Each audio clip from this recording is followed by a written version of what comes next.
Drama के starting में जैंग अपनी कज़न सिस्टर के साथ शॉपिंग करने गई थी। तभी उसकी सिस्टर देखती है उसका हस्बैंड उसे धोखा दे रहा और वो किसी और औरत के साथ है। वो गुस्से में उससे लड़ने जा रही थी। जैंग उसे रोकती है और कहती है रुको, इंतज़ार करो। उसकी सिस्टर कहती है मैं कैसे वेट करूँ।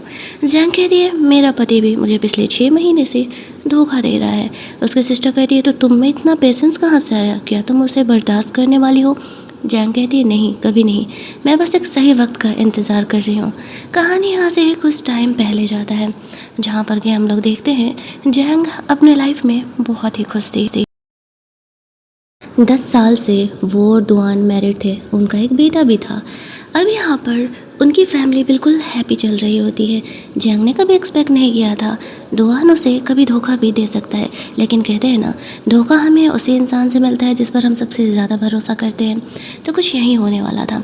उस दिन जैंग दुआन के कपड़े धोने के लिए कोट ले रही थी, तभी गलती से उसके पास से एक लड़कियों का स्टिकर मिलता है। वो नोटिस करती है इस टाइप के स्टिकर्स तो मैं इस्तेमाल नहीं करती हूँ।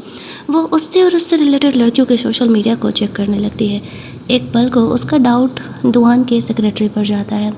उसके पास भी सेम ही टाइप के कार्टून्स वाली कुछ चीज़ें थे। तभी वहाँ पर उसे दुआन का कॉल आता है। वो उसे कहता है वो कुछ डॉक्यूमेंट्स घर पर भूल गया है, क्या जैंग उसे ऑफिस पहुँचा देगी। तो जैंग कहती है हाँ ठीक है, मैं बच्चे को स्कूल छोड़ने के बाद आ जाती हूँ ऑफिस। लेकिन जब यहाँ पर जैंग का सेक्सेंस कह रहा था नहीं कुछ तो गड़बड़ है, तो वो यहाँ पर साइलेंटली इस बात को इन्वेस्टिगेट करने का डिसाइड करती है। कंपनी पहुँचती है, उसके सेक्रेटरी पर उसका डाउट था, लेकिन चीज़ों को चेक करने के बाद उसे कुछ खास हाथ नहीं लगता है। उसके सेक्रेटरी यहाँ पर थोड़ा वियर्ड तो बिहेव कर रही थी। जैंग को लग भी रहा था कि शायद दुआन का अफेयर उसके सेक्रेटरी के साथ ही चल रहा है, लेकिन वो कुछ बोलती नहीं है। वहाँ से बाहर निकल जाती है। अब वो खुद से सोचने लगती है कि आखिरकार वो किस तरीके से पता लगाए दुआन का अफेयर किस लड़के के साथ चल रहा है, क्योंकि हम लड़कियों को जब भी लगता है ना कुछ भी तो वो गलत नहीं होता है। 99% टाइम वो बातें सही ही होती हैं। वहाँ से बाहर निकल के घर पहुँचती है। जैंग की बेटी को पढ़ाने के लिए यांग नाम की एक गर्ल आती है और वो उससे कहती है कैसे पता करे कि मेरा हस्बैंड मुझे धोखा दे रहा है। ये सुनते ही यांग अचानक से घबरा जाती है। जैंग को उसका ये रिएक्शन काफ़ी वियर्ड लगता है। जैंग टॉपिक बदल देती है और कहती है कि असल में मेरी कज़न सिस्टर का जो हस्बैंड है ना शायद वो उसे धोखा दे रहा है।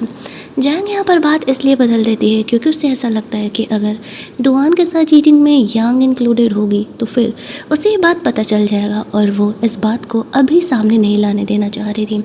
जैंग काफ़ी समझदार थी और वो बिल्कुल दिमाग लगा करके काम करना चाह रही थी। वो उसके बेटे को पढ़ा के वहाँ से चली जाती है। जैंग को जो दुआन था वो केक और कुछ ज्वेलर्स वगैरह गिफ्ट करता है। फिर उसे कॉल करता है और कहता है एक्चुअली मैं सुबह तुमसे मिल नहीं पाया था, दैट्स वाई मैं ये केक भेज रहा हूँ। जैंग कहती है बड़ा प्यार से बिहेव कर रहे हो, कहीं कुछ बाहर गलती तो नहीं कर रहे हैं। अब दुआन यहाँ पर थोड़ा शॉक हो जाता है, अनकम्फर्टेबल हो जाता है और कहता है नहीं नहीं ऐसा कुछ भी नहीं है, मुझे थोड़ा सा अफसोस हो रहा था कि मैं तुम्हारे साथ वक्त नहीं बिता पाया आज। ये कह के वो फ़ोन कट कर देता है। जो जैंग थी वो उसकी सोशल मीडिया को खंगालने लगती है। कहीं ना कहीं से उसे कुछ तो इन्फॉर्मेशन चाहिए था, लेकिन लेकिन लेकिन होता वही है जिसका उसे डर था। असल में दुआन का अफेयर किसी और के साथ नहीं, उसी के बेटे के टीचर के साथ चल रहा था। जो यांग है वो दुआन की फर्स्ट लव थी। कॉलेज में दोनों एक दूसरे से बहुत प्यार करते थे, लेकिन यहाँ पर उनसे शादी नहीं हो पाई थी। यांग की भी बच्ची थी, वो डाइवोर्स लेकर के वापस आई थी। दुआन से वो कह रही थी कि तुम्हारी बीवी को डाउट हो रहा है, मैं तुम्हारे साथ आगे कंटिन्यू नहीं कर सकती हूँ, वैसे भी तुम जैंग को छोड़ करके कभी मुझसे शादी करोगे नहीं और मैं मिस्ट्रेस बन के नहीं रहना चाहती, मैं नहीं चाहती कि तुम दोनों के रिश्ते टूट जाए, फलाना ढिमकाना करके पूरा ड्रामाबाजी कर रही थी। और लड़के तो वैसे भी ढक्कन होते हैं और वही बेवकूफ़ी दुआन कर रहा था। उसे ऐसा लगता है कि उस वक्त यांग से उसकी शादी नहीं हो पाई मजबूरियों की वजह से। यांग का उसके हस्बैंड से डाइवोर्स होना, उसका दुआन से वापस मिलना, ये सब कुछ एक कोइंसिडेंट है। लेकिन ये ढक्कन कभी ये सोच ही नहीं पाया कि हो सकता है ये यांग का प्लान हो। इधर जैंग अपने बच्चे को बाहर घुमाने के लिए लेकर के जाती है और घर के नीचे ही दुआंग भाई साहब का अफेयरबाजी चल रहा था यांग के साथ। वो जैंग जो है उस समय दुआन को यांग के साथ नहीं देख पाती है। उसका बच्चा यहाँ पर उसे कह रहा था अब डैड मेरे साथ ज़्यादा वक्त नहीं बिताते हैं, क्या वो मुझसे प्यार नहीं करते। जैंग उसे समझाती है ऐसा कुछ भी नहीं है, तुम्हारे डैड ऑफिस के काम में थोड़ा ज़्यादा ही बिजी रह रहे हैं। वहीं दूसरी तरफ दुआन यांग के साथ उसके घर पर था, जहाँ पर उसकी बेटी को यांग ने पहले ही सिखा करके रखा था कि वो ना दुआंग को डैड करके पुकारा करे। दुआंग को ऐसा लग रहा था जैसे यांग ही उसकी असली फैमिली वो उसके साथ बहुत ही अच्छा वक्त बिता रहा था, जैसा यांग चाह रही थी वैसा हो रहा था। वहीं दूसरी तरफ जैंग अकेले अपने बच्चे को संभाल रही थी। धीरे धीरे दुआंग और यांग बहुत ही करीब आ रहे थे। यांग इतनी बड़ी स्लो पॉइजन का काम कर रही थी ना कि बस पूछो ही मत। वो कैसे करके दुआन को गलती से दिखाने का नाटक करती है कि वो जॉब ढूंढ रही है और उसे कोई प्रॉपर जॉब नहीं मिलता है। दुआन उसे कहता है, डोंट वरी, मैं जिस कंपनी में काम करता हूँ पिछले 12 सालों से, मैं वहाँ पर तुम्हें जॉब दिलवाने की कोशिश करूँगा। यांग दुआन का इस्तेमाल कर रही थी, इमोशनली भी और प्रैक्टिकली भी। और ये बात हमारे दुआन ढक्कन को पता ही नहीं था। वो तो फ्री फोकट में अपना कटवा रहे होते हैं और यांग तो बस एक कंधा ढूंढ रही थी अपना फ्यूचर सिक्योर करने के लिए। गांव से आकर के वो यहाँ पर दुआन को अपना असली टारगेट बनाई हुई थी, आगे चल कर के उसका फ्यूचर सिक्योर करने के लिए। दूसरी तरफ हम लोग को दिखाया जाता है जैंग की नज़र पड़ती है अपने बच्चे के पैर पर, जिसपे कि सेम वही स्टिकर चिपका हुआ था जो कि उसे दुआन के पास मिला था। अब उसके माइंड में ये चीज़ें ट्रिगर करती है कि भाई साहब, वो तो पूरे शहर में लड़की ढूंढ रही है और लड़की तो उसके घर ही में है, जिसका फिर उसके हस्बैंड दुआन के साथ चल रहा है। पूरी रात वो यही जग करके सोचते रहती है। हालांकि उसने अपने हस्बैंड का फ़ोन भी चेक किया था, स्टिल उसे कुछ भी नहीं मिलता है, क्योंकि बातें करने की ज़रूरत ही नहीं थी ना। यहाँ पर तो सब कुछ मिल बांट करके ही चल जा रहा था, तो फिर भला वो इस तरीके से क्यों ही यहाँ पर उसे फ़ोन में कांटेक्ट करके डाउट करेगा। अब जैंग सोचती है इनका प्यार मोहब्बत तो बहुत ज़्यादा ही हो गया, अब उसे कुछ तो करना पड़ेगा। अब वो यहाँ पर इस बात का सबूत जमाने में और कंफर्मेशन लेने में लग जाती है कि असल में क्या सही है और क्या गलत है। अगली रात यहाँ के जाने के बाद वापस से दुआन ऑफिस का काम का बहाना बना करके घर से निकल गया था। अब जैंग उसे फॉलो करती है और वो हिडन कैमरा से देख रही थी। साफ तौर से यहाँ पर दिख रहा था किस तरीके से दुआन और यांग का अफेयर चल रहा है। वहाँ पर उसे पता चलता है जो यांग है वो दुआन की फर्स्ट लव है, उसे तो पता भी नहीं था इस बारे में। दुआन कहता है कि चलो जैंग को उसने झूठ बोल दिया है, वो लोग कुछ ज़्यादा वक्त अपने साथ बिता सकते हैं। जैंग को इस बात का रिग्रेट हो रहा था, पिछले 10 सालों से वो अपना 100% जैंग को दे रही है। उसने उसके लिए बेबी किया, लॉयल रह करके उसके साथ उससे अपने ज़िंदगी के 10 साल निकाल दिए। स्टिल एट द एंड उसे क्या मिला? धोखा। पहले तो वो कुछ देर बहुत ज़्यादा रोती है, बहुत ज़्यादा वाला रोती है, बट फिर खुद को संभालती है कि नहीं, यहाँ रोने धोने से काम नहीं चलने वाला है। अगर वो डायरेक्टली यहाँ पर जाकर के दुआन को कन्फेस करेगी तो उससे घंटा कुछ नहीं मिलने वाला है। फ्लैशबैक में उसे सब कुछ याद आता है किस तरीके से यांग का दिया हुआ पेन जब उसने फेंक दिया था पुराना समझ करके, तो दुआन उसे डस्टबिन से उठा लेता है और झूठ बोल देता है कि असल में ये मेरे मेंटोर ने मुझे दिया था, दैट्स वाई मैंने इसे संभाल करके रखा है। एक एक करके झूठ यहाँ पर दुआन का अब जैंग के सामने आ रहा था। अपने रिग्रेट से बाहर आने के बाद वो सोचती है उससे अपने बच्चे का कस्टडी भी नहीं मिलेगा, क्योंकि वो जॉब भी नहीं करती है। वैसे तो जैंग बहुत ही ब्राइट स्टूडेंट थी, लेकिन दुआन के साथ एक शांत भरी ज़िंदगी बिताने के लिए उसने अपना करियर तक सब कुछ छोड़ दिया था और वो फुल टाइम हाउसवाइफ बन करके दुआन के साथ थी। और बदले में उसे क्या मिला? धोखा। अब वो ये सोचती है कि पहले तो वो इनके झूठ के खिलाफ, इनके धोखे के खिलाफ वो सबूत जमा करेगी, एंड इसके बाद अपने बच्चे की कस्टडी के लिए वो दुआन पर चीटिंग का केस डाल करके उसे डाइवोर्स लेगी और जो कुछ भी पैसे फाइनेंशली वो डिज़र्व करती है दुआन के साथ रिलेशनशिप में रहने के बाद वो उसे लेकर के रहेगी। यहाँ पर जैंग ने अब खुद का मन ठान लिया था। इसी सारी चीज़ें में 6 महीने बीत जाते हैं। यहाँ पर हमें प्रेजेंट का सीन दिखाया जाता है जहाँ पर कि जैंग अपने डाइवोर्स लॉयर से बात करने के लिए जा रही थी। तभी वो इस कहानी के हीरो यांजी से टकराती है। यांजी उसका कॉलेज क्लासमेट था जो कि 10 साल पहले जब उसे पता चलता है कि जैंग की शादी कर ली है तो वो शहर छोड़ करके चला गया था। उसका फ्रेंड यांजी से कहता है, भाई ये तो तेरी वाइट मून लाइट थी ना, तेरी फर्स्ट लव, तू अब भी इसे पसंद करता है, इसके तो शादी और बच्चे भी हो गए हैं। फ्लैशबैक में यांजी याद करता है वो जैंग को कॉलेज के बाद कन्फेस करने का प्लान कर रहा था, लेकिन तभी जैंग ने कहा कि मॉम डैड के कहने पर वो अरेंज मैरिज कर रही है। तो यांजी यहाँ पर उसे अपने मन की बातें नहीं बता पाता है। ग्रेजुएशन ख़त्म होते ही जैंग का प्लान था कि वो दुआन से शादी कर लेगी और यहाँ पर यांजी उसे अपने मन की बात बिना कन्फेस किए ही कॉलेज ख़त्म होने के बाद वो शहर छोड़ करके चले जाता है। उसके बाद ना तो यांजी ने जैंग से कभी कांटेक्ट किया और ना ही जैंग ने कभी यांजी से बात करने की कोशिश की।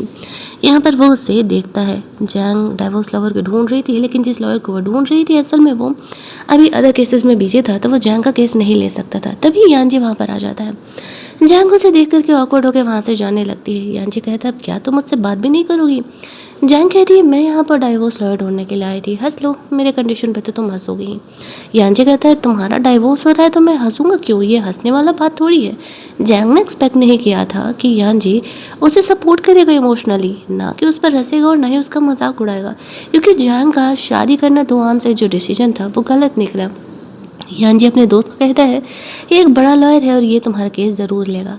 और यांजी के कहने पर उसका फ्रेंड वो केस ले लेता है। वो जैंग को समझाता है, हमें कुछ और प्रूफ दुआन और यांग के खिलाफ जमा करने होंगे, और सबसे इम्पोर्टेंट जैंग को अपनी फाइनेंशियल स्टेबिलिटी स्ट्रॉन्ग करनी होगी, उसे जॉब लेना होगा, तभी उससे उसके बच्चे की कस्टडी मिल सकती है। वो उस केस से क्या वर्स्ट हो सकता है वो सारी बातें जैंग को बताता है। जैंग समझ गई थी कि उसे जॉब लेना सबसे पहले सबसे ज़्यादा ज़रूरी है, लेकिन वो पिछले 10 सालों से घर पर बैठी है। यांजी जैंग के सारे केस को सुन रहा था। वो जैंग को अपनी कंपनी में जॉब करने के लिए ऑफ़र करता है, लेकिन जैंग उसे रिजेक्ट करती है और कहती है, नहीं, मुझे ये फेवर में जॉब नहीं चाहिए, मैं खुद की जॉब खुद लूँगी। आई नो तुम मेरे पुराने दोस्त हो, इस वजह से मेरी हेल्प करना चाह रहे हो। हमारी आज की इस कहानी का नाम है love at long awaited reunion. आगे कहानी बढ़ती है। यहाँ पर जैंग का वही मना करना हमें दिखाया जाता है। वो सोच रही थी चाहे जो भी हो जाए वो यांजी की हेल्प नहीं लेगी, क्योंकि ये गलत है और लोग भी तो उसे जज करेंगे। यांजी जानता था कि जैंग टैलेंटेड है, बट स्टिल उसने 10 सालों से इस फील्ड में पैर नहीं रखा है। उसे जॉब मिलने में थोड़ी थोड़ी दिक्कत तो होगी, बट वो जैंग का सपोर्ट करने का डिसाइड करता है। चाहे जो भी उसका डिसीजन होगा वो उसके डिसीजन में उसके साथ खड़े रहेगा।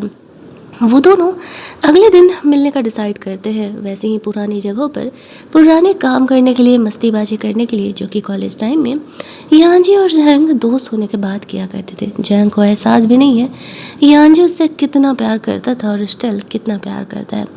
सही कहते हैं, लड़के अपने फर्स्ट लव को भूल नहीं पाते हैं और ज़िंदगी में वो उन्हें कभी भी अपनाने के लिए तैयार रहते हैं। इस चक्कर में कुछ की ज़िंदगियाँ सुधर जाती हैं तो कई रिश्ते टूट के बिखर जाते हैं।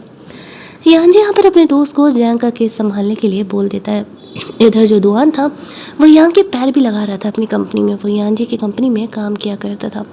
यांग का रिज्यूमे वगैरह लगा करके वो उसे कंपनी में जॉब दिला देता है। यांग बहुत खुश थी, फाइनली उसका एक और प्लान सक्सेसफुल हो जाता है।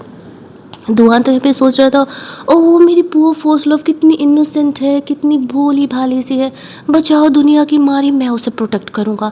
मेरी ज़िंदगी जाए दिल लेने, लेकिन मैं तो अपनी फर्स्ट लव को ही प्रोटेक्ट करूँगा। यहाँ पर हम लोग देखते हैं वो दोनों अपने हिडन रिलेशनशिप को आगे कंटिन्यू रखते हैं और जैंग एक एक करके उनके खिलाफ सबूत जमा करते जा रही थी। ये बात उसे बिल्कुल भी आइडिया नहीं था और अब जैंग को दुआन के लिए बिल्कुल भी बुरा फील नहीं होता था। वो चुपचाप अपने डाइवोर्स केस में आगे बढ़ रही थी। जैंग एक ज्वेलरी शॉप में अप्लाई करती है और उसे वहाँ पर जॉब भी मिल जाता है। जैंग सोचती है चलो कम से कम उसे जॉब तो मिल गया। इसके बाद हमें वही प्रेजेंट का सीन दिखाया जाता है जहाँ पर कि उसकी कज़न सिस्टर का हस्बैंड उसे धोखा दे रहा था। वो उसे समझाती है, बहन दिमाग से काम लो, इस चीटर को तुम्हें छोड़ना तो है ही, लेकिन इसकी चीटिंग को उजागर करके अपने हिस्से के पैसे ले करके उससे अलग हो। उसकी बहन को भी जैंग का कहा हुआ बात समझ में आता है और जो कुछ उसने समझाया था वो उसकी बात मानने के लिए तैयार थी। जैंग भी तो कुछ यही प्लान कर रही थी, दैट्स पे उसने पेशेंस रखा हुआ था।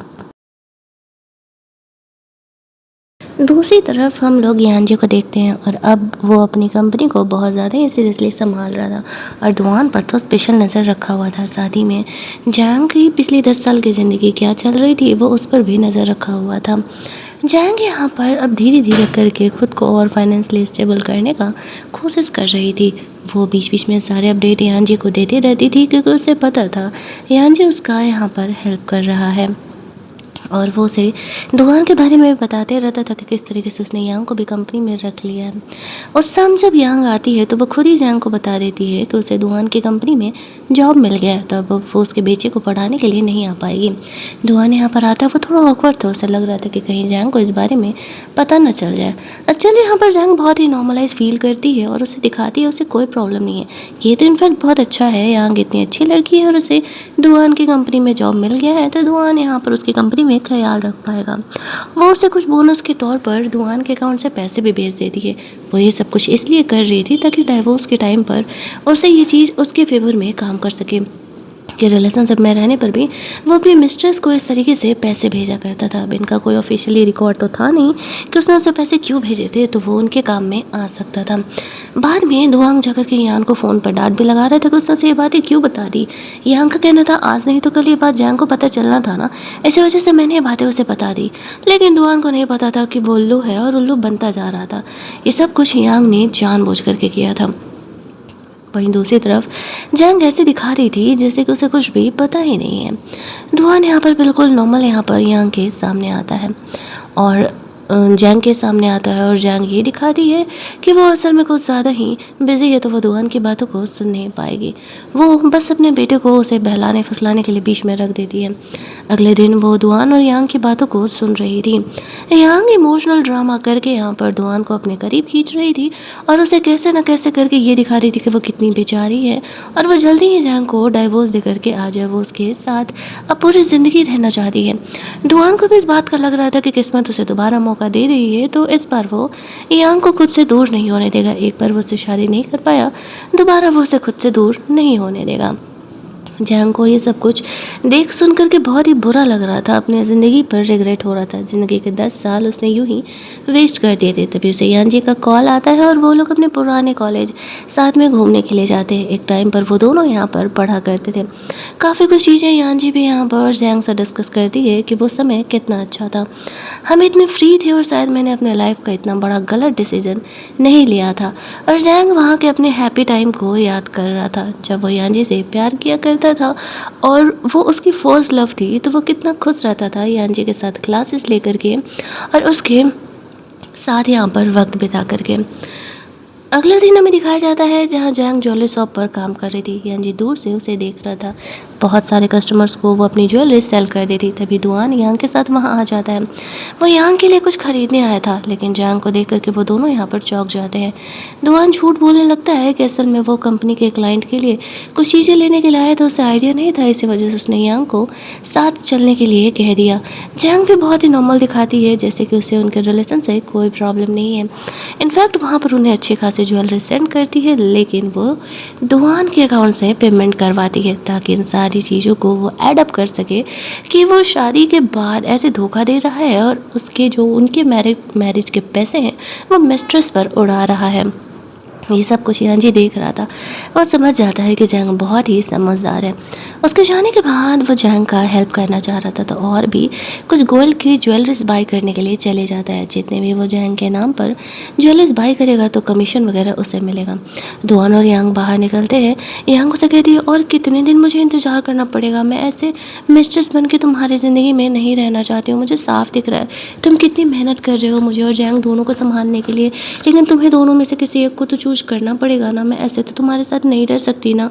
फलाना ढिमकाना पूरा कहेगा। उसे इमोशनल ब्लैकमेल किए जा रही थी और दुआन भी यहाँ के प्यार में पगलाया पड़ा था। उसे अपने 10 साल की सुकून भरी ज़िंदगी का कोई भी अफसोस नहीं था उसे धोखा देके तोड़ने का। जैंग यहाँ पर यांजी को वो ज्वेलरी सेल कर देती है, उसे थैंक्स भी कहती है। उसकी वजह से इस मंथ का उसका जो टारगेट है वो पूरा हो चुका है और उसे अच्छा खासा कमीशन भी मिलेगा। लेकिन उसे नहीं पता था कि यांजी ये ज्वेलरी जैंग के लिए ही बाई कर रहा है। रात में हम लोग यांग को देखते हैं, वो अपनी बेटी को सिखा पढ़ा रही थी कि वो ऐसे ही दुआन को डैड कह के इमोशनल करके रखा करे। हम लोग गरीब फैमिली से बिलोंग करते हैं और हमें अमीर बनने के लिए अमीर लड़कों का सहारा लगता है। इसी वजह से वो दुआन के पास वापस आई, क्योंकि अब वो अमीर जो बन चुका है और दुआन को तो ऐसा लग रहा था कि उसकी बेटी उसे अपना डैड मानने लगी है। वो एक हैप्पी फैमिली की तरह उसके साथ जी रहा था। तेज बारिश में वो अपनी फैमिली के साथ एंजॉय कर रहा था। वहीं दूसरी तरफ जैंग के बेटी की तबीयत असल में खराब थी। अब इतनी रात को ना तो उसे कार ड्राइव करने आता था और ना ही घर में कार था, तो वो टैक्सी बुक कर रही थी, वो भी नहीं होता है। यहाँ पर वो दुआन को कॉल करती है, लेकिन उस समय उसका फ़ोन यांग के पास था और वो उसका फ़ोन कट करके ऑफ कर देते हैं। तभी जैंग को यांजी का ध्यान आता है और वह यांजी को एक मैसेज डालती है कि वह टैक्सी का वेट कर रही है, उसे थोड़ी इमरजेंसी है। यांजी तुरंत ही जैंग को देखने के लिए निकल जाता है। अब जब वो वहाँ पर पहुँचता है तो देखता है बहुत तेज़ बारिश हो रही है और जैंग भी देख लेती है दुआन यांग और उसकी बेटी के साथ कार में जा रहा है। उसका दिल थोड़ा सा और टूट जाता है। हालांकि उसने एक्सपेक्ट किया तो उसे बुरा नहीं लगेगा, लेकिन बुरा लगता है क्योंकि वो अपने बच्चे को छोड़ करके दूसरे के साथ था। वो लोग हॉस्पिटल जाते हैं। जैंग का गुस्सा और ज़्यादा 7वें आसमान पर था क्योंकि उसने कभी एक्सपेक्ट नहीं किया था कि इस तरह की सिचुएशन उसे फेस करने पड़ेंगे। यानजी यहाँ पर जैंग को सांत्वना देना चाहता था, लेकिन उसका कोई रास्ता नहीं था। इसी वजह से वो यहाँ पर उसे कुछ बोलता नहीं। उसके बेटे को होश आता है। वो अपने डैड के बारे में पूछ रहा था तो वो कह देती है कि तुम्हारे डैड ऑफिस के काम में बिजी है। तभी दुआन वहाँ पर पहुँचता है। जब उसे जैंग का मैसेज काफ़ी देर बाद दिखता है, वो झूठ बोल देता है कि वो ऑफिस के काम में बिजी था। वो मैसेज देख नहीं पाया जैंग का। जैंग उसे उसकी चीटिंग के बारे में नहीं कहती है। वो उसके बेटे को लेकर के उसे इमोशनल ब्लैकमेल करने लगती है कि तुम्हें थोड़ी अपनी फैमिली पर ध्यान देना चाहिए। अब तुम फैमिली वाले हो, सिर्फ काम ही करते रहोगे तो कैसे चलेगा। दुआन को अपनी गलती का एहसास था कि वो अपने बेटे को ऐसे कैसे छोड़ सकता है। हालांकि उसे पता नहीं था कि यांग ने जानबूझ करके उसका फ़ोन ऑफ कर दिया था। जैंग दुआन के गिल्ट का फ़ायदा उठा रही थी। पूरी रात दुआन उसके बेटे के साथ रहता है। अगली सुबह जब वो यांग से मिलता है तो वो दोनों ऑफिस में ही थे। यहाँ कहती है वो कल रात कहाँ चला गया था। दोहान कहता है मेरे बेटे का तबीयत ठीक नहीं था, इसी वजह से वो यहाँ पर चला गया था। मतलब चीटिंग को इतने डिसेंट रूप में, इतने डिसेंसी के साथ इस कहानी में दिखाया गया ना, जैसे कि दुआन बेचारा कितना बेचारा है। वो अपने पहले प्यार को पूरा करने के लिए अपनी वाइफ और अपने बेटे तक को छोड़ने के लिए तैयार है। चीटिंग को इतनी ग्लोरीफाई करके यहाँ दिखाया गया ना, मुझे समझ में नहीं आ रहा था कि सच में चाइना के जो राइटर है ना, बस सस्ते नुस्खे करके ही कहानियाँ लिख रहे हैं। खैर एंडिंग सेटिस्फैक्ट्री थी। यहाँ पर दुआन यांग को कह रहा होता है क्या तुमने कल मेरा फ़ोन बंद किया था। यांग बातें घुमाने लगती है। वो इमोशनल ब्लैकमेल उससे भी करने लगती है और कहने लगती है नहीं नहीं, भला मैं ऐसा क्यों करूँगी, मुझे तो पता भी नहीं था कब तुम्हारा फ़ोन ऑफ हो गया। तो दुआन भाई साहब पहले प्यार में पगलाए हुए थे।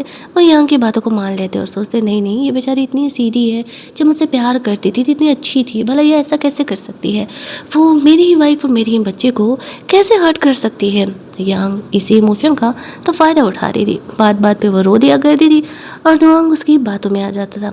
अब वो दोनों साइड फंस गया था। एक तरफ अपनी बीवी जो कि उसके बच्चे का ख्याल रखने के लिए कह रही थी, और दूसरी तरफ यहाँ पर जो यांग थी वो जॉब से रिज़ाइन कर देती है, ये इमोशनल ड्रामा करते हुए कि वो दुआन की लाइफ अब डिस्टर्ब नहीं कर सकती है। वो अपनी बीवी और बच्चे के साथ खुश रहे और वहाँ से चली जाती है। दुआन बेचैन होकर उसे हर जगह खोजने लगता है।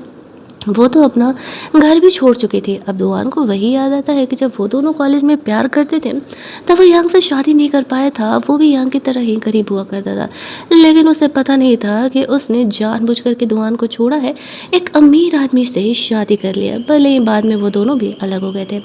दुआन जब यांग को ढूंढता है तो उसे गले लगा लेता है और कहता है कि मुझे माफ़ कर दो, मैं जैंग से जल्दी ही डाइवोर्स ले लूँगा और अब मैं उसे छोड़ करके तुम्हारे पास आने वाला। तुम मेरी पहली प्यार जो हो ना, बताओ किस्मत मुझे मौका दे रही है, मैं इसे कैसे हाथ से जाने दे सकता हूँ।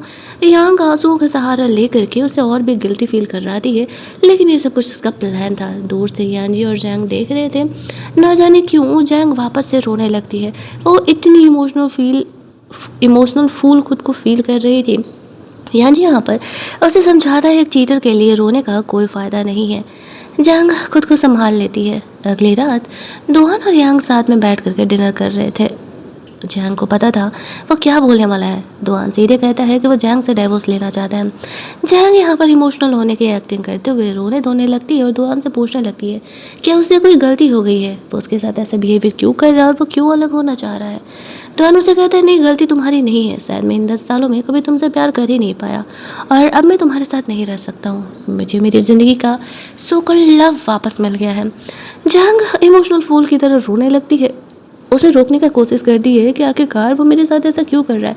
पिछले 10 सालों से मैंने अपना 100% तुम्हें दिया है। एक बच्चा होने के बाद अब तुम मुझे छोड़ करके जा रहे हो, मेरा क्या होगा। दुआन यहाँ पर फिर भी जैंग से डाइवोर्स लेने का डिसाइड कर लेता है और उसे बोल करके वहाँ से चले जाता है। उसके जाते ही जैंग अपना रोना धोना यहाँ पर कंट्रोल करती है। यांजी वहाँ पर आता है और जैंग से कहता है वैसे एक्टिंग काफ़ी अच्छी हो गई है तुम्हारी।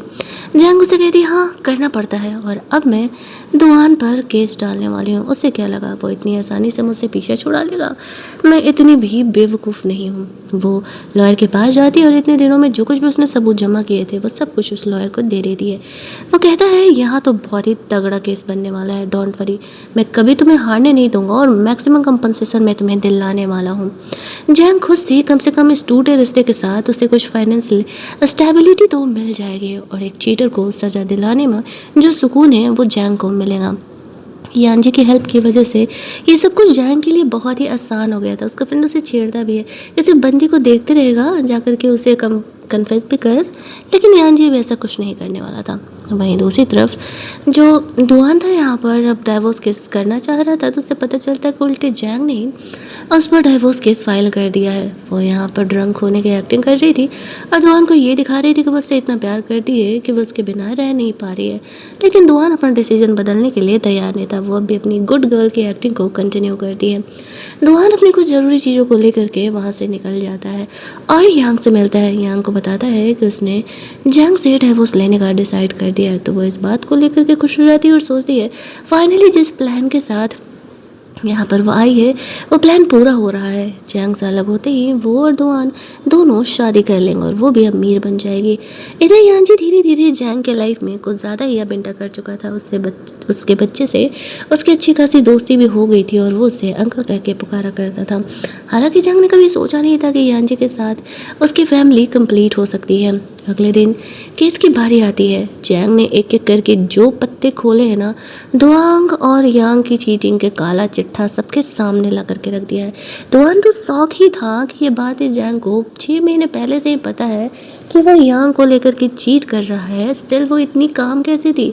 उसने सारे उसके खिलाफ सबूत जमा किए हुए थे। इतना ही नहीं, वो एक अच्छा खासा कंपनसेशन डिमांड करती है जो कि वो एक्चुअल में डिजर्व करती है। दुआन के पास कहने के लिए कुछ नहीं था क्योंकि उसकी चीटिंग तो पूरी दुनिया के सामने ही थी। वो जितना ही खुद को डिफेंड करने का कोशिश करेगा उतना ही ज़्यादा फंसते जाएगा। लोगों की सिंपैथी तो जैंग के साथ थी ही। ऑब्वियसली जैंग ये केस जीत जाती है। दुआंग की चीटिंग की वजह से उसे अच्छा खासा कंपनसेशन यहाँ पर जैंग को देना पड़ता है। बाहर यांग इंतज़ार कर रही थी। दुआन कहता हाँ डाइवोर्स तो याद हो हमारा हो गया है, लेकिन जैंग को ये बात 6 महीने पहले से ही पता था और उसने हमारी चीटिंग के सारे सबूत कोर्ट में दे दिए और मुझे बहुत सारे पैसे उसे देने पड़ेंगे। यांग दिखाती है कोई बात नहीं, मुझे इस चीज़ से कोई प्रॉब्लम नहीं है, तुम मिल गए ना वही काफ़ी है। वो दुआन को वहाँ से लेकर के जाती है। जैंग बाहर निकलती है। यांजी उसका इंतज़ार कर रहा था। डाइवोर्स होने की खुशी में वो यांजी को एक कार गिफ्ट करता है जो कि बहुत ही महंगा था। जैंग लेने से मना कर रही थी बट फिर भी यांजी इंसिस्ट करता है। घर जाती है तो उसके मॉम डैड आए हुए थे। उसे लगा था कि उसके मॉम डैड उसे डांट लगाएंगे, लेकिन उसके मॉम डैड उल्टा उसका सपोर्ट करते हैं इमोशनली और कहते हैं कि बच्चा तुम इन चीज़ों से झेल रही थी, तुम्हें हमें बताना चाहिए था ना, तुमने अकेले ही सब कुछ संभाल लिया। जैंग ने एक्सपेक्ट नहीं किया था कि उसके मॉम डैड असल में उसकी चीज़ों को समझेंगे और उससे सपोर्ट करेंगे। वो अपने मॉम को गले लगा करके बहुत ही ज़्यादा रोने लगती है और शुरू से लेकर के अंत तक जो कुछ भी दुआन ने उसके साथ किया यांग के साथ मिल करके वो सारी बातें अपनी मॉम को बताती है।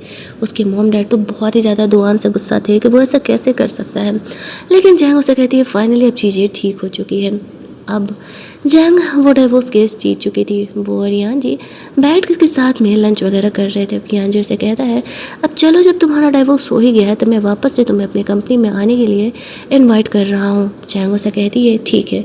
वो उसकी कंपनी में इंटरव्यू देगी और अगर वो पास कर गई तो ही वो उसकी कंपनी में जॉब करेगी। अगले टाइम जैंग यहाँ पर यांजी की कंपनी में इंटरव्यू देती है और लीगली उसका सिलेक्शन भी हो जाता है। जैसे ही यहाँ पर वहाँ का मैनेजर जैंग को इंट्रोड्यूस करता है कि वो हमारी कंपनी में जॉब करने वाली है, दुआन और यांग दोनों ये देख करके चौंक जाते हैं। दुआन की नज़र जब जैंग पर जाती है तब यांग को जेलसी होने लगती है। वो सोचती है इतनी मेहनत करके उसने दुआन और जैंग को अलग किया है और वह भी उसके पीछे पड़ा हुआ है। यांजी यहाँ पर जैंग को चुपचाप सबको इंट्रोड्यूस करा के अपने ऑफिस में चले जाता है। यांग यहाँ पर जाती है जैंग से बात करने के लिए और इनोसेंट बनकर उससे भी बात कर रही थी। जैंग कहती है कम ऑन, लड़कों के लिए ही पटाने के लिए तुम्हारे ट्रिक काम कर सकते हैं, मेरे सामने ये ट्रिक्स काम नहीं करेंगे। तुम क्या चाहते हो मैं तुम दोनों चीटर्स को माफ़ कर दूं और ज़िंदगी में आगे बढ़ जाऊँ? और ऐसे रिएक्ट करो कि कुछ हुआ ही नहीं था। यहाँ पर कंपनी में धीरे धीरे सबको पता चलने लगता है कि यांग ने ही असल में दुआंग और जैंग की शादी को तोड़ा है। लेकिन यहाँ कितनी बदमाश थी, अपने आप को इनोसेंट दिखाते हुए सबको ये दिखाती है कि वो और दुआन दोनों एक दूसरे से बहुत ही प्यार करते थे। यहाँ पर जैंग की बुराई होने लगती है। यानजी दुआन को कम ऑफिस में बुला करके उसे डांट लगाता है और कहता है कि देखो ये कंपनी है, पंचायती करने का कोई जगह नहीं है, तो अपने फैमिली मेम्बर्स को तुम थोड़ा कंट्रोल में रखो। वो यांग से रिलेटेड यहाँ पर उसे सिर्फ वार्न करता है और दुआन को तो पता ही नहीं था कि यांग यहाँ पर क्या कर रही है। वो चुपचाप फिर वहाँ से बाहर जाता है, यांग से बातें करता है। तो यांग यहाँ पर उसे कह रही थी कि देखो ना, जैंग मुझे ऐसे बदनाम करने का कोशिश कर रही है। तो दुआंग उसे इग्नोर करने के लिए बोलता है। जैंग अपने काम में लगी हुई थी, यांग सबको शादी का कार्ड बांट रही थी। वो जैंग को भी शादी का कार्ड देने का कोशिश करती है। जैंग कहती है कम ऑन यार, कितना ग्रीन टी बनने का कोशिश करोगी, मतलब हद है, अब बस भी करो, ये सब कुछ यहाँ पर नहीं चलने वाला है। तभी वहाँ पर दुहान भी आ जाता है और वो जैंग को ही कहने लगता है कि तुम्हें क्या ही ज़रूरत है यहाँ पर ये काम करने का। जैंग से अब मेरा अलग हो चुका है ना, तुमसे शादी कर रहा हूँ ना, तो फिर इतने तमाशा क्यों कर रही हो। जैंग उन्हें वो शादी की कार्ड लौटाती है। यहाँ पर यानजी जैंग के लिए वेट कर रहा था, वो उसकी कार में बैठ करके चली जाती है। अभी यहाँ पर हम लोग देखते हैं कि दुआंग को लगने लगता है जैंग और यांजी के बीच में कहीं कुछ चल रहा है क्या, लेकिन उसे कुछ बोलने का कोई हक ही नहीं था। यांग को साफ दिख रहा था कि वो जैंग से अलग होने के बाद अब भी जैंग के बारे में ही सोच रहा है, लेकिन वो जा करके भी फ़िलहाल कुछ कह नहीं सकती थी। इतनी मुश्किल से वो यहाँ तक बढ़ी थी, अगर थोड़ा सा भी लड़ाई हुआ दुआन से और उसे ब्रेकअप हो गया तो फिर इतना मेहनत किया हुआ सारा प्लान उसका फेल हो जाएगा। वो लोग अपनी शादी वादी के लिए लग जाते हैं। जैंग का कमेंट ज़रूर करना था, आजकल के मिस्ट्रेस लोग इतनी ग्लोरीफाइंग हो गई हैं कि वो लोग खुलेआम शादी का कार्ड बांट रही हैं। जैंग यहाँ पर सैड थी, यांजी जानता था तो वो उसे समझाने का कोशिश कर रहा था। जैंग उसे कहती है कि वो अपने लाइफ में आगे बढ़ चुकी है। कहने की बातें बहुत ही आसान होती हैं, करने के लिए इतना आसान नहीं होता है। शाम में कंपनी की तरफ से ऑफिस का काम के लिए टीम का एक ग्रुप जो था वो जा रहा था। जैंग भी उस ग्रुप में इंक्लूडेड थी। जानबूझ करके जो यांग थी ना, सबको कार में लेकर के चली जाती है और जैंग को कार में बैठने नहीं देती, ये कह के कि जगह नहीं है, वो दोबारा में कार भेज देगी। सिर्फ अकेली ही जैंग उस फैक्ट्री के पास बच जाती है। यहाँ पर काफ़ी देर बीत जाते हैं लेकिन कोई गाड़ी लेने के लिए नहीं आती है, क्योंकि यांग ने जानबूझ करके ड्राइवर को झूठ बोल दिया था कि जैंग जा चुकी है और उसे रिसीव करने की कोई ज़रूरत नहीं है। जैंग वहाँ पे घंटों इंतज़ार करते रहती है, वहाँ पर कोई टैक्सी भी नहीं मिलता है, तो उसके पास कोई ऑप्शन नहीं था। उसने यांग को कॉल करके भी देख लिया लेकिन फिर भी वो कुछ रिस्पॉन्ड नहीं कर रही थी, तो उसे यांजी को कॉल करने के अलावा कोई ऑप्शन नहीं था। वह यांजी को कॉल करके भी पूरा सिचुएशन बता ही रही थी कि तभी उसकी फ़ोन ऑटो बैटरी हो जाती है और फ़ोन बंद हो जाता है। यांजी बहुत परेशान हो जाता है, वो गुस्से में दुआन के पास जाता है और कहता है तुम्हारी गर्लफ्रेंड यांग की वजह से जैंग अभी मुसीबत में है, वो उस फैक्ट्री में वहीं पर फंसी हुई है, मैं जा रहा हूँ उसे लेने के लिए, अगर जैंग को कुछ हुआ तो मैं तुम्हें और यांग को नहीं छोड़ने वाला हूँ। दुआन भी जैंग के लिए परेशान हो करके यांजी के साथ उसे ढूंढने के लिए जाता है। जैंग से कांटेक्ट नहीं हो पा रहा था, वो लोग जैसे तैसे करके उसे ढूंढने के लिए पहुंच रहे थे। जैसे ही यांजी और दुआन यहाँ पर जैंग के पास पहुंचते हैं, वैसे ही यांग भी और लोगों को वहाँ पर लेकर के आ जाती है और इनोसेंट बन के दिखाने लगती, अरे तुम अभी तक यही हो, हमें लगा कि तुम चली गई होगी। यांजी यांग पर बहुत ही भड़कता है और कहता है ड्रामा लगा करके रखी हो, तुम्हें क्या लगता है कि मैं यहाँ दुआन की तरह बेवकूफ़ हूँ, तुम क्या की हो मुझे पता नहीं है। मैंने ड्राइवर से कन्फर्म किया है, उसने बोला है कि तुम्ही ने उसे मना किया था कि और कोई भी वहाँ पर इंतज़ार नहीं कर रहा है तो दोबारा उसे जाने की कोई ज़रूरत नहीं है। शुरुआत में तो यांग इस बात को नहीं मान रही थी, लेकिन जब यांजी ये बोलता है तो वो चुप हो जाती है। यांजी गुस्से में उसे जॉब से निकाल देता है। उसने जानबूझ करके अपने ऑफिस कलीग को परेशान करने के लिए सारा काम किया है और लोगों को भी वार्न करता है, उनके जो भी उन्हें बोनस मिलने वाले थे कट करके उन्हें पनिशमेंट देते हुए कहता है अगर दोबारा किसी ने किसी भी ऑफिस एम्प्लॉय को परेशान करने का कोशिश किया तो उसे ऐसी ही पनिशमेंट यहाँ पर मिलने वाला है। और वो जैंग को वहाँ से लेकर के चले जाता है। जैंग यहाँ पर यांजी को कहते हैं सॉरी मुझे तुम्हें परेशान करना पड़ा। यांजी उसे कहते हैं इसमें परेशान होने वाली कौन सी बात है, मुझे अच्छा लगा कि मुसीबत के समय में कम से कम तुमने मेरे बारे में सोचा। तुम लाइफ में कभी भी किसी मुसीबत में रहो, किसी भी वक्त मुझे कॉल कर सकती हो, मुझे कोई प्रॉब्लम नहीं है। जैंग कहती है तुम इतना कैसे बदल गए। यांजी सिर्फ स्माइल करके रह जाता है। वहीं दूसरी तरफ दुआन यांग पर गुस्सा कर रहा था, आखिरकार वो ऐसा क्यों कर रही है। यांग झूठ कह देती है कि वो दुआन से इतना प्यार करती है कि वो जैंग को सेम ही ऑफिस में काम करते हुए नहीं देख पा रही है। उसे बहुत ही जेलस हो रहा है और उसे बहुत ही गुस्सा आ रहा है। रोना धोना करके, इमोशनल ड्रामा करके वो वापस से दुआन को कन्विंस कर लेती है। दुआन उसे सिर्फ डांट करके छोड़ देता है और कहता है कि वो दोबारा ऐसी हरकत ना करे। उसका जैंग से अब कोई रिलेशन नहीं है। इधर यांजी और जैंग दोनों घर पहुंचते हैं। यांजी काफ़ी टायर्ड था तो वो वहीं सोफे पर सो जाता है। जैंग भी उसे नहीं बोलती है कुछ, चुपचाप उसे ब्लैंकेट डाल देती है, उसे आराम करने देती है। अगली सुबह उसका बच्चा पूछ रहा था यांजी से कि क्या वो यही स्टे किया था। उसके और यांजी के बीच अच्छी खासी दोस्ती हो गई थी। अगले दिन यांजी का बर्थडे था तो वो लोग यांजी का बर्थडे सेलिब्रेट कर रहे थे। जैंग ने केक बनाया था लेकिन बहुत ही ज़्यादा स्वीट कर दिया था उसने। लेकिन जो ये वक्त यांजी जी रहा था वो उसके लिए काफ़ी सुकून वाला था और काफ़ी अच्छा था। भले ही ये बच्चा उसका अपना नहीं था लेकिन वो यांजी के साथ खुले दिल से उस बच्चे को भी अपनाने के लिए तैयार था। अगले दिन कंपनी में जैंग को कुछ इंपॉर्टेंट प्रोजेक्ट वगैरह दिया जाता है और वो उस प्रोजेक्ट को काम करने में लग जाती है। लेकिन तभी उसे पता चलता है कि ऑफिस में लोग गॉसिप कर रहे हैं कि यांजी और जैंग का अफेयर चल रहा है। इसी वजह से यहाँ पर जैंग को ये सब कुछ फेवर मिल रहा है। यांग ने असल में यांजी और जैंग के रिलेशनशिप को गलत साबित करने के लिए कुछ फेक न्यूज़ यहाँ पर ऑफिस के साइट पर डाल दिया था। जैंग को ये बात पता चलता है, यांजी उससे बात करने के लिए आता है और उसे कहता है तुम चिल होकर के काम करो, ये मैटर तुम मुझ पर छोड़ दो, मैं इस बात को अच्छे तरीके से इन्वेस्टिगेट करूँगा कि ये किसने किया है और तुम्हें ज़रूर एक प्रॉपर एक्सप्लेनेशन दूंगा। जैंग यहाँ पर यांजी पर भरोसा करती है और जो प्रोजेक्ट, जो जिम्मेदारी उसने उसे दिया था उसे पूरा करने में लग जाती है। वो जानती थी कि यांजी इस मैटर को बहुत ही अच्छे तरीके से हैंडल कर लेगा। लेट नाइट तक जैंग जग करके अपने काम को कंप्लीट करती है। लगे हाथ उसे ये इन्फॉर्मेशन भी मिल जाता है कि उसके इन चीज़ों को किसने ख़राब किया है और इन फ़ोटोज़, इन वीडियोज़ को किसने अपलोड किया है। जैसे उसे पता चलता है कि वो यांग है, उसे बहुत ज़्यादा वाला गुस्सा आता है। वो यांग को कल मिलने के लिए बुलाती है। यांग को तो नहीं पता था कि असल में जैंग को ये सारी चीज़ें पता चल चुकी है। वो कहती है देख बहन, तुम्हारा बोलना खुल चुका है, मुझे पता चल गया है कि तुमने मेरे खिलाफ़ क्या किया है। मैं यहाँ पर ये बातें अब पुलिस को देने वाली हूँ। तुमने जो मेरी इमेज ख़राब की है, डिफेमेशन का केस मैं तुम पर लगाने वाली हूँ। यांग से माफ़ी मांगने लगती है और कहती नहीं नहीं, ऐसा मत करना, दुआन को पता नहीं चलने देना, मैं प्रॉमिस करती हूँ मैं दोबारा ऐसा नहीं करूँगी। जैंग उसे कहती है मैंने तुम्हें पहले भी कई मौके दिए हैं, एक तो तुमने मेरा रिश्ता तोड़ा है और ऊपर से तुम मुझे ही परेशान कर रही हो, तो तुम्हें इस चीज़ की पनिशमेंट तो मिल करके रहेगी। उसका कहना था कि तुम शुरू से ही इतनी अच्छी ज़िंदगी जी रही हो, तुम हम गरीबों का दुख क्या समझो। जैंग कहती एक्सक्यूज़ मी, तुम गरीब अपनी वजह से हो, ढंग की जॉब की होती, अपने हस्बैंड के साथ रहती तो ये मिजरेबल लाइफ नहीं जी रही होती। मैं भी पैसे कमा रही हूँ ना, तो बस हम दोनों में ज़्यादा डिफरेंस नहीं है। यहाँ पर हम लोग देखते हैं कि अगले दिन जैंग इस बात को रफा दफा नहीं करने वाली थी। ये मैटर दुआंग से रिलेटेड था। यांग को तो जॉब से निकाल दिया जाता है, जैंग का इनोसेंस प्रूफ होता है और दुआंग को डिमोट कर दिया जाता है। वो घर जाता है, वो यांग पर बहुत ही गुस्सा करने लगता है। यांग कहती है कि मैं बस तुम दोनों को अलग करना चाह रही थी, मैं जानती हूँ कि तुम अब भी जैंग के बारे में सोचते रहते हो, भले ही हमारी शादी हो चुकी है, शादी होने वाली है, लेकिन तुम अब उसी के बारे में सोचते रहते हो। दुआन कहता है तुम्हारी वजह से मेरी ज़िंदगी के 12 साल बर्बाद हो गए। दुआन के माँ बाप भी यांग को अपनाने के लिए तैयार नहीं थे। वो लोग साफ तरीके से समझ रहे थे कि यांग ने क्या गलत किया है, उसने एक हंसता खेलता परिवार बर्बाद कर दिया है। अगर वो इतनी ही अच्छी होती तो वो दुआन की ज़िंदगी कभी बर्बाद करने के लिए दोबारा नहीं आती। दुआन यांग कमरे में जाती है और अपनी बेटी को समझाने पढ़ाने लगती है कि वो दुआन से जाके कहे कि उसके पेरेंट्स उसे पसंद नहीं करते हैं और घर से निकल जाने के लिए कहते हैं। वो बच्ची तो छोटी बच्ची थी, जब दुआन से डांट करके पूछता है कि क्या सच में मेरे माँ बाप ने ऐसा कहा है तुम्हें, तो वो रोने लगती है और कहती है मुझे नहीं पता। दुआन की माँ कहती है कि तुम अकल में अंधे हो गए हो, तुम्हारी बीवी अपनी बच्ची को ये सब कुछ पढ़ा सिखा रही है और तुम्हें उसी पर भरोसा है।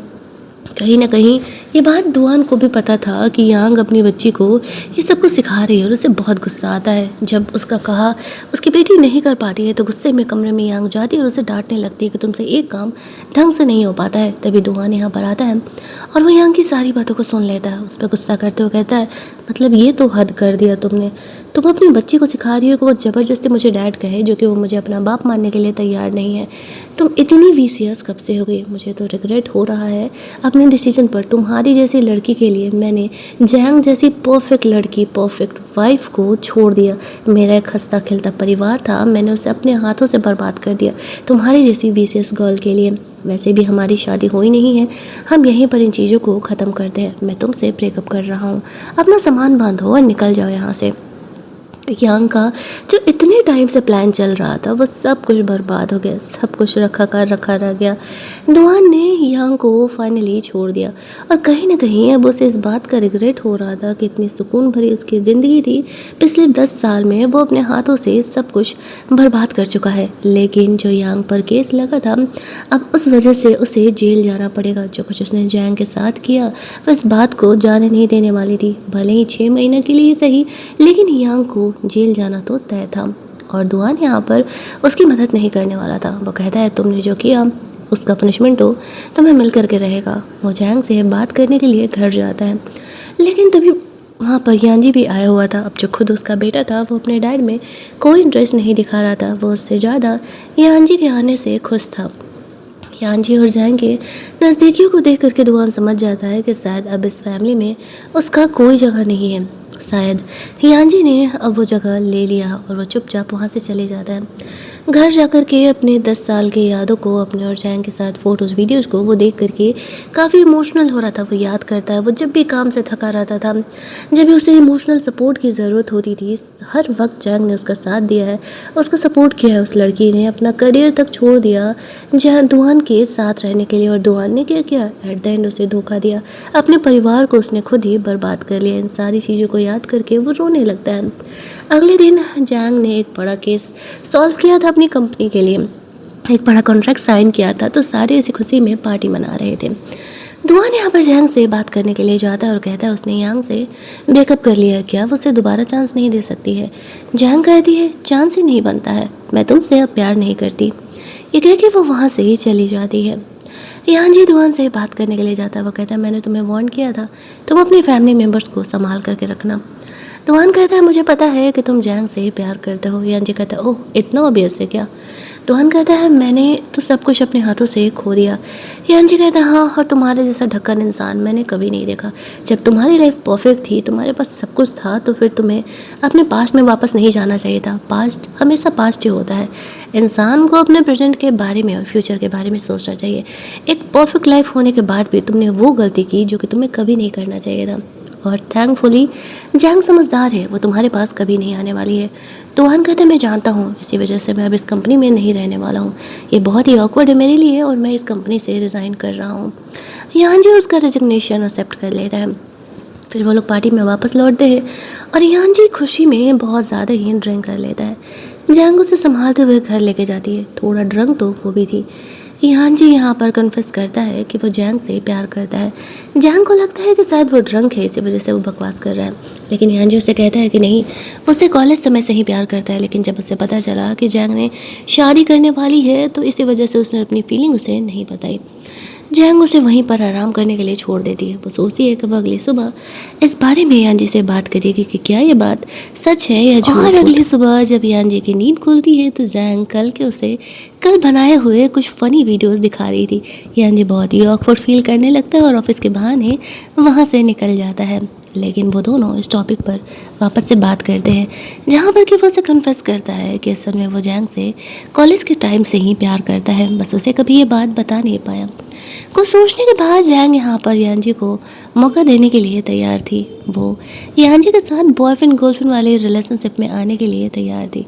शादी के बारे में वो लोग बाद में सोचेंगे, अभी एक प्रॉपर रिलेशनशिप में रहते हैं, एक दूसरे को समझने के लिए, देखने के लिए कि वो दोनों खुद के लिए कंपैटिबल है या नहीं।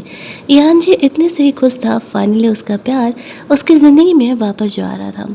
जैंग ऑफिशियली यांजी को अपने पेरेंट्स से मिलने के लिए लेकर के जाती है। उसके पेरेंट बहुत ही खुले दिल से यांजी को एक्सेप्ट करते हैं, उसे बुलाते हैं और यहाँ पर उसके साथ बिल्कुल एक फैमिली मेम्बर की तरह ट्रीट करते हैं। जैंग खुश थी, उससे ज़्यादा खुश यांजी था, लेकिन ये लोग तो खुश थे।